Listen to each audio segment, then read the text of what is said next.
Beth, can we ask for a favor? Yes. Yes. Do you want the live stream or just video?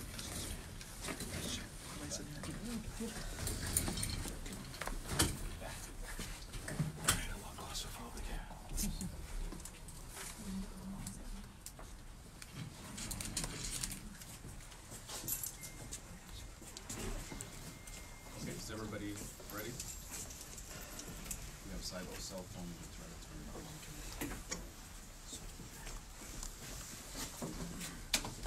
Peace.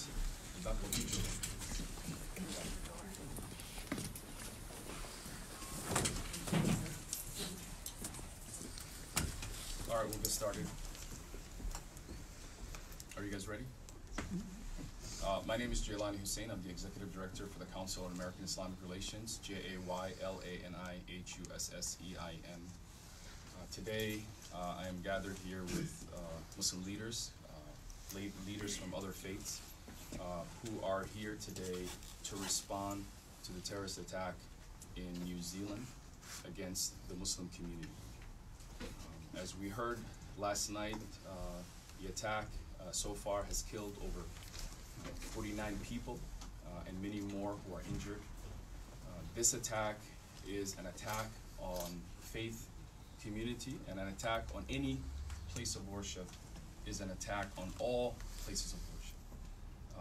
The community for the past hours has been dealing with the aftermath of this attack and what it means for us here in Minnesota, particularly as we have seen the increase of anti-Muslim organizing in our state that led to the attack of the Bloomington Mosque just a year and a half ago. Today, we are condemning those attacks. We're asking for leaders and people of all faiths and people from all walks of life to recognize that hate has no place.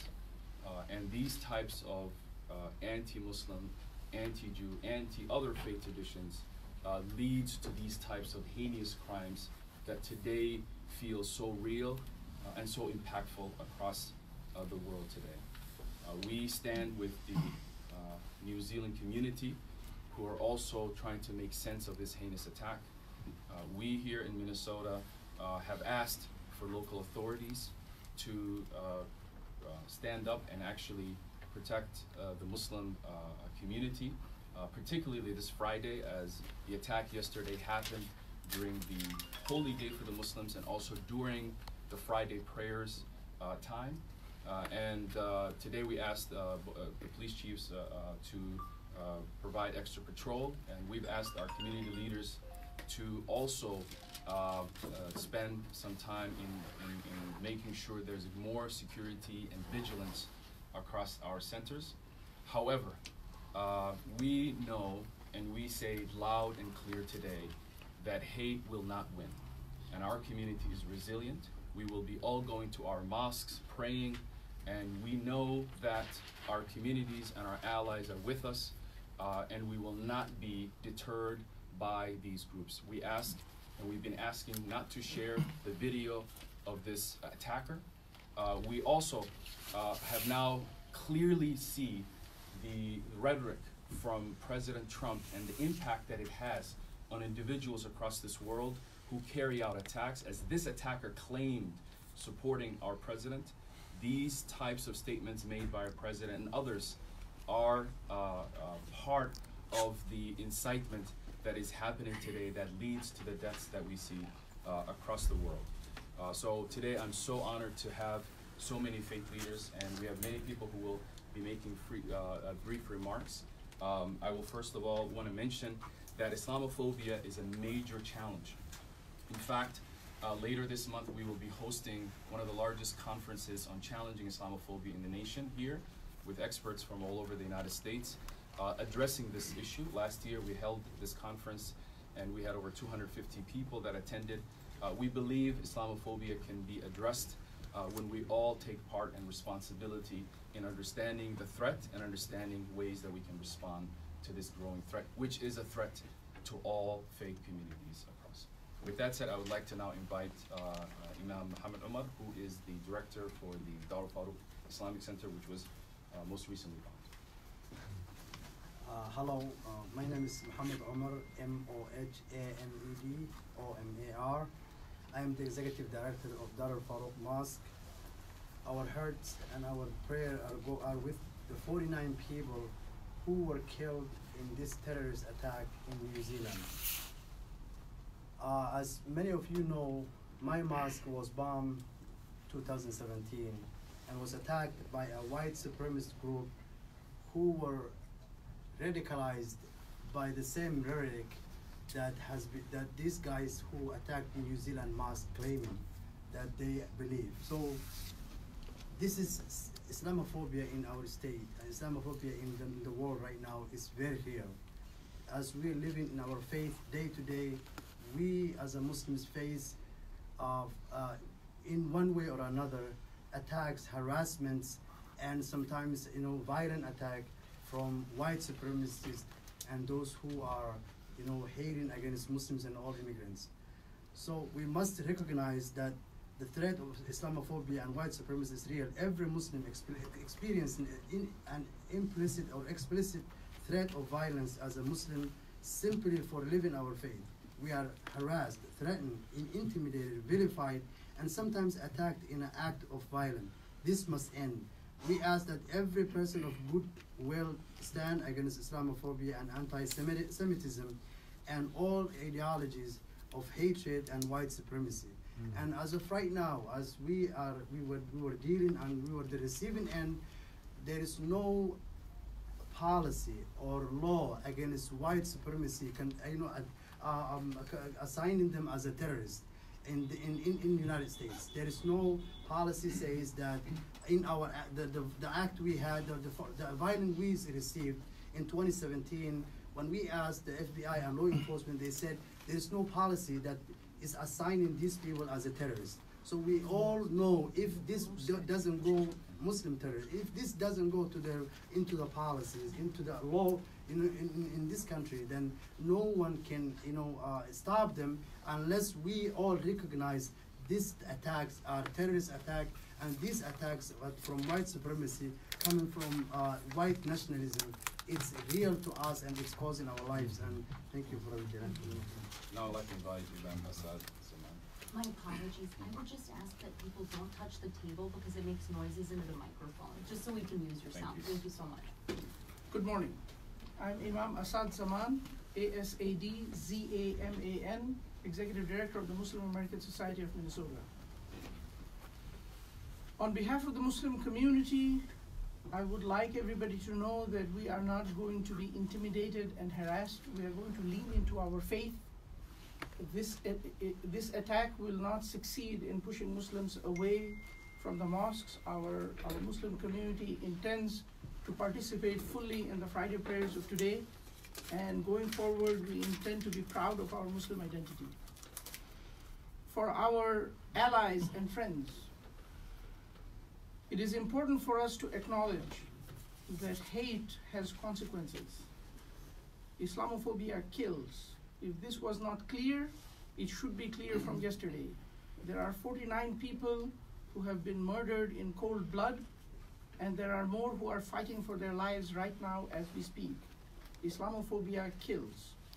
We urge our allies and friends to be vigilant and to speak out whenever they encounter it. Enough is enough.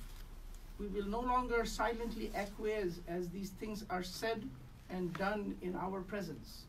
We ask all people of goodwill to call it out whenever they hear it, whether from elected officials, from community leaders, from toxic bloggers, or from whoever.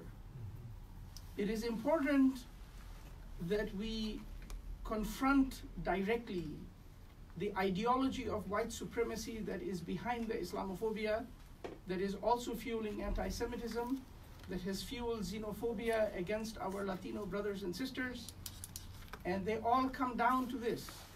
We as a community must refute this ideology.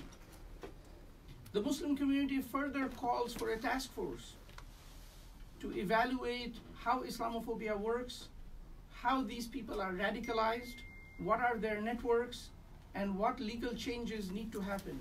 It is shocking and amazing to us. It is absolutely shocking that the terrorist bombing at Darul Farouk in 2017 could not be charged with the crime of terrorism because those laws do not exist in our books. That is absolutely crazy. That needs to change. So we call on the authorities to immediately convene a task force. We call upon our allies to help stand up against hate in all its forms. We call on the Muslim community to lean into our Muslim identity and to reclaim it. Thank you very much. And I'd like to invite Asma. Hello, my name is Asma Mohammed, ASMAMOHAMMED, and I'm here on behalf of Reviving the Islamic Sisterhood for Empowerment. This morning, the President tweeted about this senseless act of violence, and I want us to be clear that this did not happen by accident. It was not senseless. This man knew exactly where he was going. He had names written on rifles, a GoPro camera attached to his head. And when he went to the mosque, he was greeted by a man who said, "Hello, brother." And then he killed him. And then he went to the elders who were sitting in chairs who couldn't stand in prayer, and he killed them. And my first thought was of my Jewish brothers and sisters when at the Pittsburgh synagogue, at the Tree of Life synagogue, the elders were the ones who were killed first. That's who he targeted. He targeted a place not just where people pray, but where people get married, where people celebrate life, where people celebrate the end of life, where people send their kids so they can see other people who pray like them. And this man was threatened by the love shared there. This is not a matter of good or bad or adequate security measures at the mosque. It is a matter of white supremacy. We know where this man was radicalized. He wasn't radicalized at some terrorist cell in Syria or Somalia or the groups in these countries that were listed in the Muslim ban. He was terrorized and he was radicalized online. And that's how he learned to terrorize Muslims and people of color. That's where he learned. So when we are thinking about programs like CVE, countering violent extremism, why are we not looking at the white men who are radicalized online? Why are we focusing on the black and brown men who they think are being radicalized overseas when these men are being radicalized in their own homes to learn how to kill us? Today I ask our elected officials, our mayors, our city council members, I know you are thinking about security, but I also want you to call this out for what it is. It is white supremacy, and it is the likes of Donald Trump who are causing this radicalization. They are the terrorist cells we need to worry about. Thank you. And now I'd like to invite Karen from JC.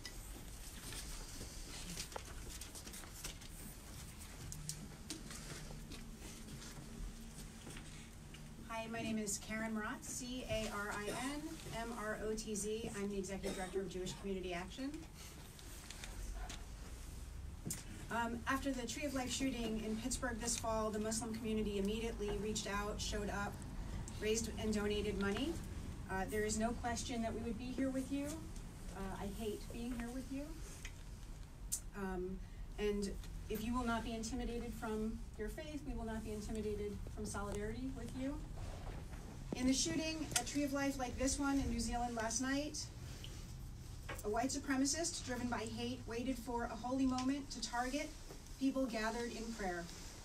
We recognize this as a calculated act of white supremacy. Killers have been radicalized by the belief that Muslims, immigrants, Jews, people of color, and indigenous people are a threat to an agenda of white nationalism. Here in Minnesota, too many of our leaders use anti-immigrant and anti-Muslim rhetoric that puts a target around our neighbors and around all of us. It's important that we name it and call it white supremacy and terrorism, and that we resist it. So we stand with you in solidarity, we stand with you in love and in friendship and in liberation. Now I'd like to invite Rabbi. I'm Rabbi Aaron Weininger, W-E-I-N-I-N-G-E-R. I am one of the co-chairs of the Minnesota Rabbinical Association and a rabbi at a Dath Yeshurun congregation in Minnetonka. The Jewish community stands in shock, devastation, and horror at the terror attacks during Jummah prayer in Christchurch, New Zealand. I am joined by co-chair Rabbi Jill Crimmings of the Minnesota Rabbinical Association, Rabbi Michael Latz, Rabbi Lynn Liberman, and Steve Hunnigs, Executive Director of the Jewish Community Relations Council, and other Jewish community leaders in our community. Every Shabbat, we ask the Holy One of Blessing to spread over us the canopy of peace. Ufros aleinu sukat shlomecha. As Jewish people will gather this evening at synagogue, our canopy of peace will have 49 openings in it for our Muslim neighbors. Our Shabbat peace, our Shabbat wholeness will be less whole because of the hate-filled ideology of white supremacy that gunned down 49 lives and injured dozens. We will only mend that Sukkot Shalom, that fragile canopy of peace, by standing together and building and speaking out and acting. But for now, we sit under that broken canopy in shock, in devastation, and horror. We will be by your side. And from broken hearts at Mother Emanuel, at Tree of Life Synagogue, and now from Al-Nur and Linwood Mosques, we must root out hate and plant toward peace. I'd like to invite the director for the Abu Bakr Sons. My name is Abdullah Farah, ABDU, Farah, F-A-R-A-H. I'm the executive director of Abu Bakr Islamic Center. I just want to add Islamophobia is real, and domestic terrorism is active and increasing against Muslims and Jews and others. I just want to call and urge the authorities to take extra steps to safeguard the Muslims and minorities. Now I'd like to invite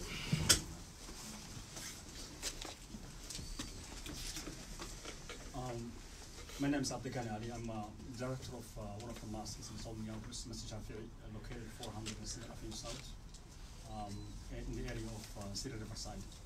On behalf of the Muslim community in Minnesota, I send you my prayer for the victims and their families.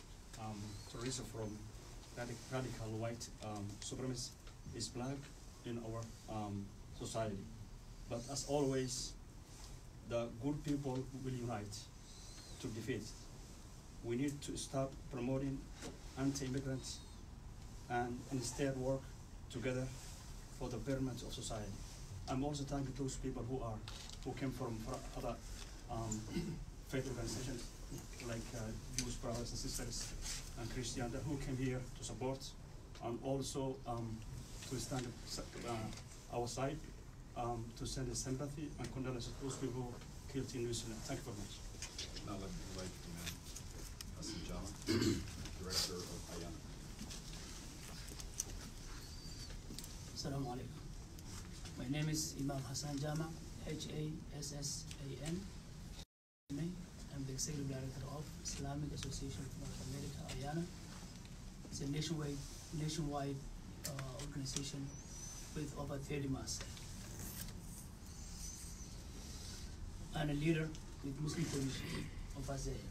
Our hearts and souls are profoundly troubled today as we contend with the aftermath of horrific attack of terrorism that took place in New Zealand yesterday. Someone filled with hate deliberately entered two mosques to execute terror and pain on our community, both near and far. It was done in the name of hatred for Muslims and immigrants. Sadly, the harm of Islamophobia is global and relentless. Whether it's Christchurch in New Zealand, Quebec City, Canada, Oslo, Norway, or the daily beef Lansing in India, hate against Muslims is directly responsible for these murders.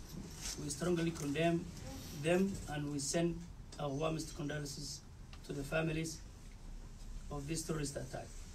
it's important to be aware of the $200 million Islamophobia industry based in the United States and how it's inspired killers at home and abroad.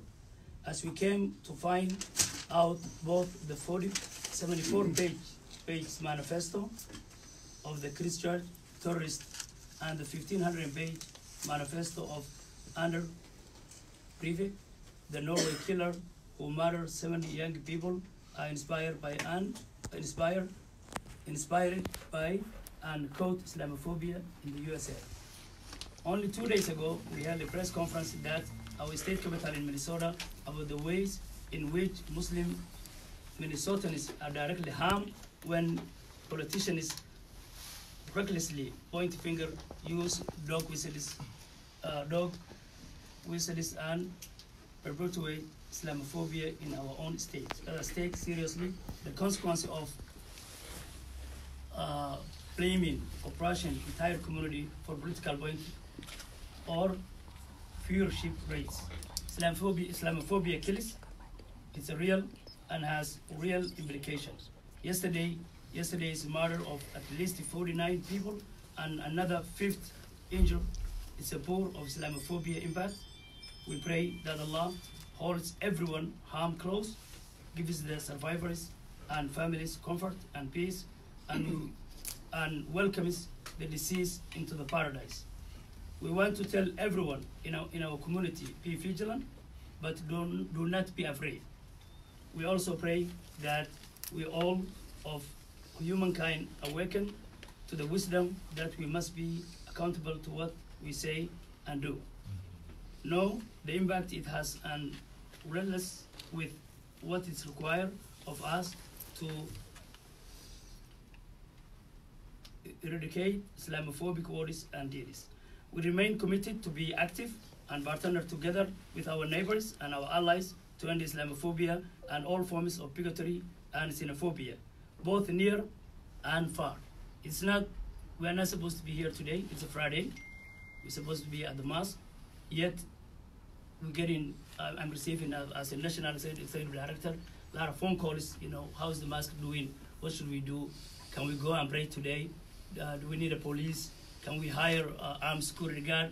So I'm telling my community and Muslims nationwide, go to masjid, go to the mosque and pray, and don't be afraid, although you need to take extra measurement to take care of yourself. Today, we have an emergency meeting with the imams and Muslim leaders at Abu Bakr Islamic Center here in Minneapolis, 3 p.m. I would like to invite all Muslim leaders to come that meeting 3 p.m. at Abu Bakr, and solidarity event 2 p.m. at Darul Farouk Mosque in Bloomington tomorrow. So I would like our ally, our friends, our elected officials to invite also Darul Farouk tomorrow 2 p.m. with the solidarity with the Muslims. Thank you so much.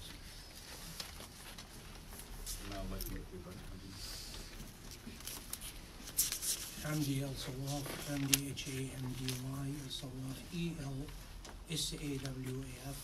I'm the president of the board of the Islamic Community Center of Minnesota, Zealand Mosque of Faith in Northeast Minneapolis.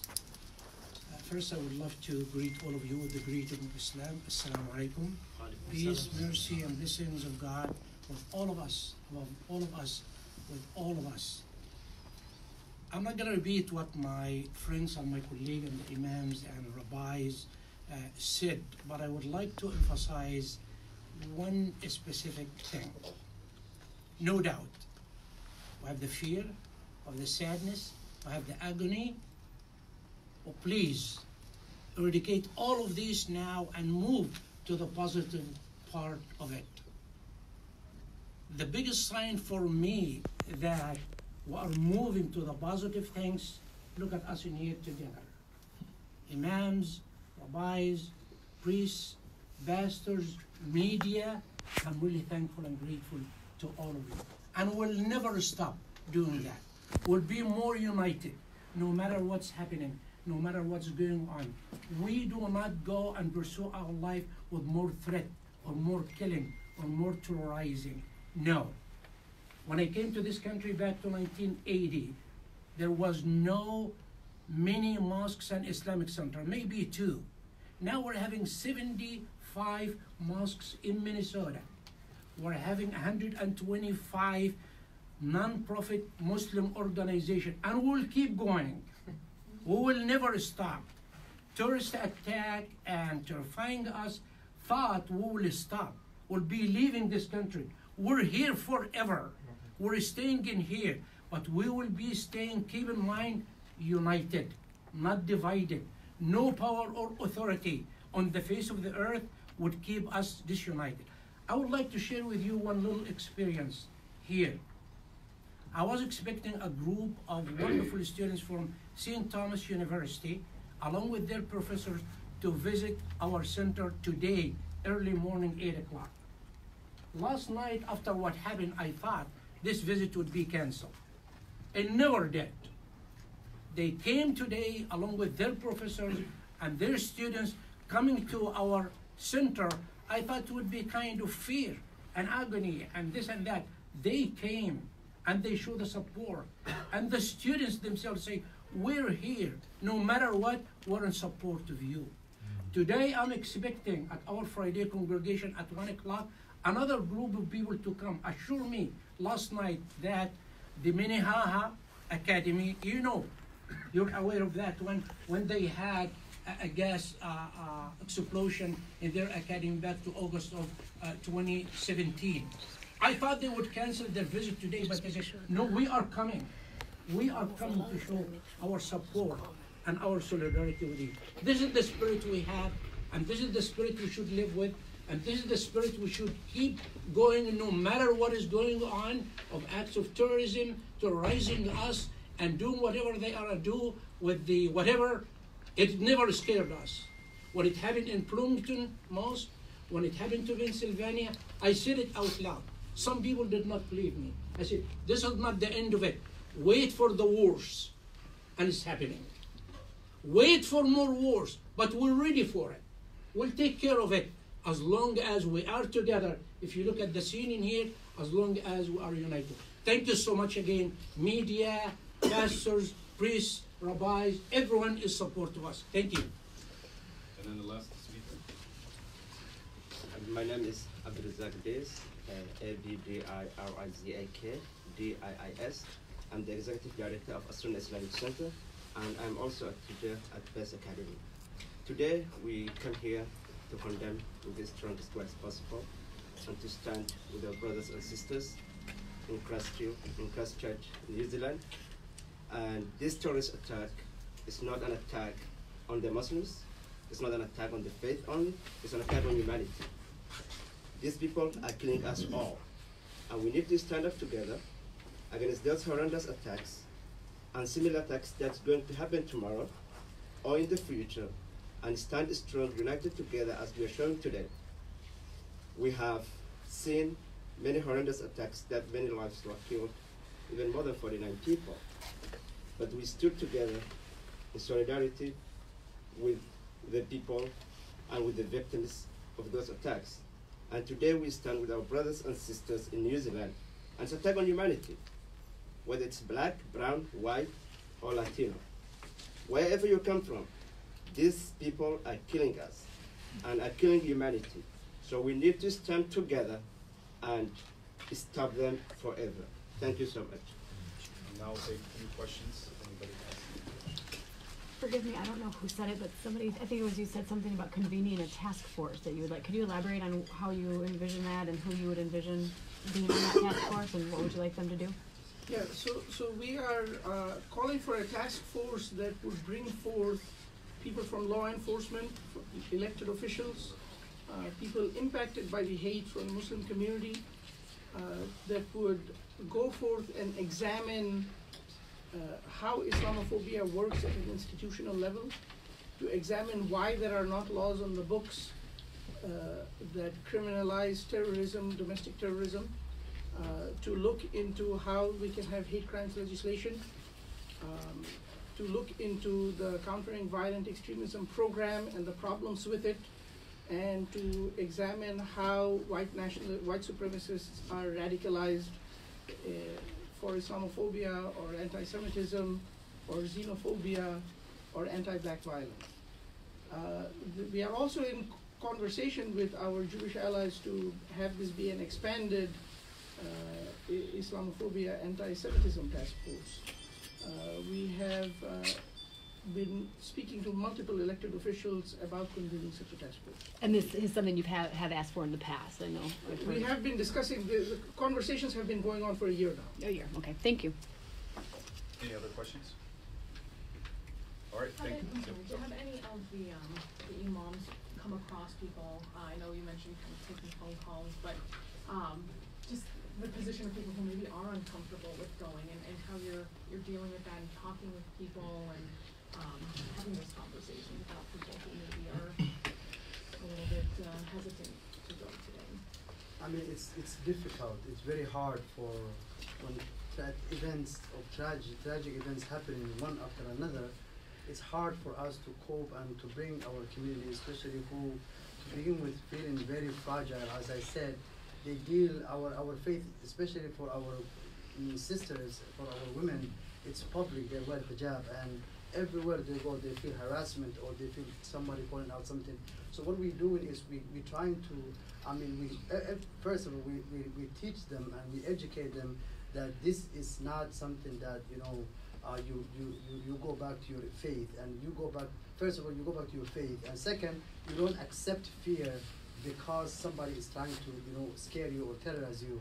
The second thing is we create allies and build power organizations so we can turn our anger into a public life and pursue and go after those who are dividing us and bring and unite our neighbors together.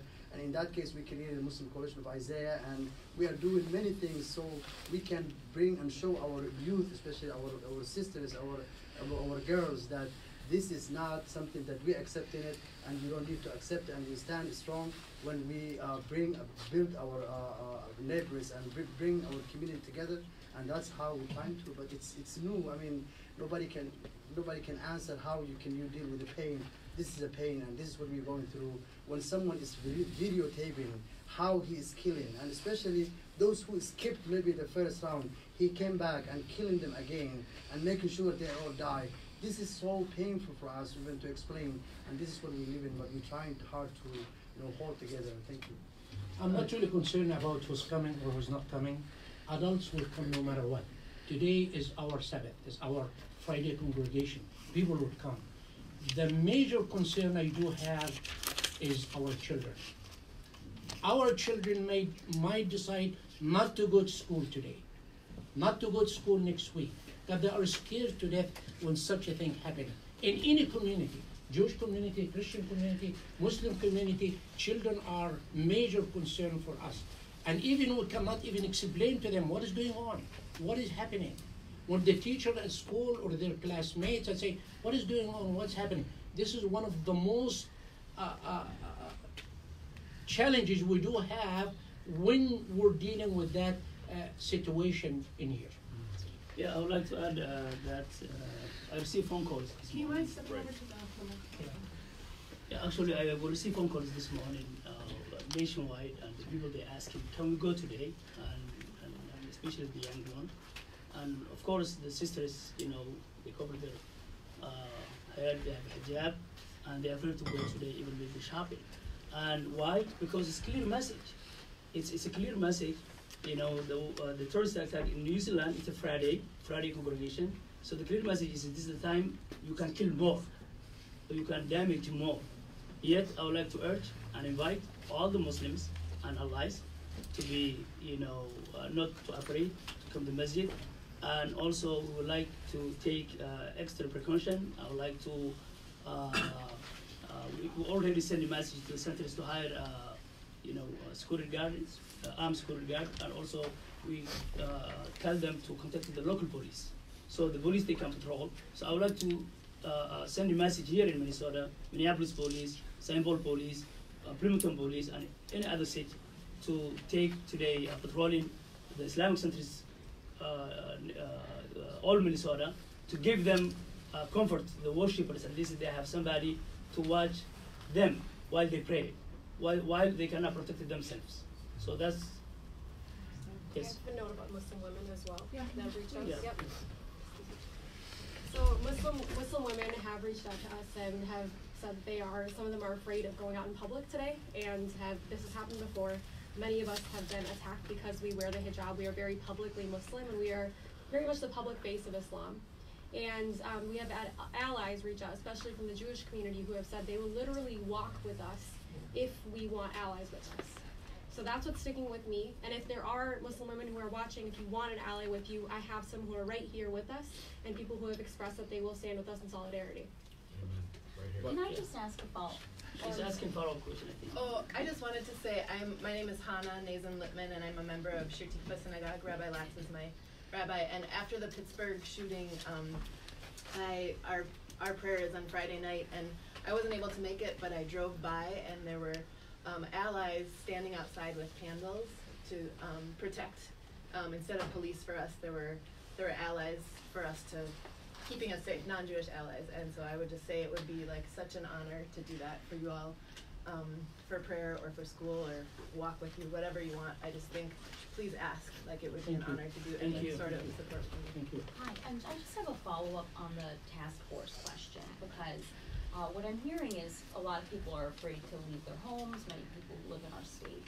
And I wonder if you could share with us, maybe specifically, which lawmakers or law enforcement agencies you've asked to come to the table. I don't see any representatives from those communities here today. And I just wonder why it is that you think a task force has not yet been formed, and if there's anybody we can ask about that specifically by name today, because we'll ask. The Office of the Attorney General has agreed to convene this task force. Chairman Carlos Mariani has agreed to hold hearings about a task force in the House. Commissioner of Public Safety John Harrington has agreed to serve on a task force once it's formed. There are conversations going on right now about how soon it can be formed and what its composition will be. There are conversations going on with our Jewish allies as to whether it should be a joint task force or not. So there is a little bit of homework that needs to happen, that all of us have to do this homework together. So it's literally in the process of being cooked. If I can add, you know, here at CARE Minnesota, we are the ones who usually hear from the community and are also, unfortunately, on a monthly basis, attacked with hate calls and threats and personal threats. I want to just reassure our community that we are not afraid, and people should not be afraid. This is exactly what the terrorists want, and we want to provide to the community that we will do every necessary step needed to be safe and secure, and to make sure law enforcement are part of that. Law enforcement are not going to solve all of our problems. We believe that, and I firmly believe, the best solution to this is what Dr. King called America to, and that is for the silent majority to recognize this threat as a threat to them and a reflection of their silence. And I believe that that's the only way we can address Islamophobia, and that's why we believe most people today, even in Minnesota, don't even understand what Islamophobia is. And that's why we've been having a campaign to educate people. And we have a conference at the end of this month called Challenging Islamophobia. How unfortunately timely it happens with the ending of this tragedy. And so we call people to understand the impact, to understand what is happening, but we recognize the only way we can move forward is when the average Minnesotan says, not in my state and not on my watch. That is the only way we can move forward. And so with that, I recognize we all have to run for Friday prayers. So if you have follow-up questions, we will probably be available afterwards. But thank you so much. Thank you. Thank you.